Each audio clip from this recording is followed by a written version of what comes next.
Hi guys, welcome back to another video at eFragrance. By the way, you might have already noticed, but I got this new display. I'm gonna use it to spin around fragrances. I feel like a lot of my videos are just me placing down a fragrance and talking about it for a few minutes, so I just wanted to make it a little bit more engaging, I guess you could say. But today, we're gonna be talking about the topic of overspraying. Now, if you didn't know, overspraying is basically the idea of spraying more of a fragrance than you need. For example, if you do 10 sprays of a fragrance, that might be too much. That might be overwhelming. And I'm gonna discuss the reasons why I don't overspray. For me personally, I spray 1 to 2 sprays. If it's a really weak fragrance, I'll spray 3 sprays, but really not more than that. And I have a few reasons for this. So the first reason for this is I feel like there's diminishing returns. The difference between spraying 1 and 2 sprays is a lot more than spraying 5 to 6 sprays. Like, if you spray 2 sprays instead of 1, it's gonna be a lot more noticeable than if you spray 6 sprays instead of 5. So it's kind of like conserving your fragrance so it lasts longer.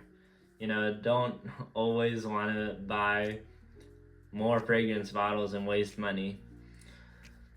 The next reason is probably my best reason, and that's because it might offend people.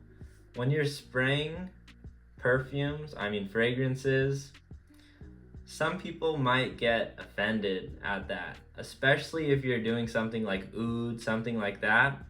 And really, if you think about it yourself, would you want to be spending 10 hours or maybe even 30 minutes with someone who's wearing like a super strong, offensive fragrance? I mean, that's pretty much like chemical warfare right there. I would not want to do that, so I don't want to subject other people to that. I understand also that even if it's a blue fragrance, one that's pretty mass appealing, some people are just more sensitive to fragrances. And because of that, I just want to be mindful of that. And I don't want to overwhelm anyone or give them like an allergic reaction, something like that. So overall, I would say that I don't really like to overspray fragrances. I usually am in a more enclosed environment where I'm in close proximity to other people. But I mean, if you're outdoors and you want to spray a fragrance, I mean, go ahead, but I would just not do that just to be mindful of other people. I also think another major factor is the season. So me personally, I don't really care about the season. I do 1 to 2 sprays usually, but especially for oversprayers, if it's summer where the heat's gonna make your fragrance project a lot more, I would totally advise against overspraying. Yeah, so basically that's it. Thank you for watching this video. I hope it gave you a new perspective, and I'll see you in the next one.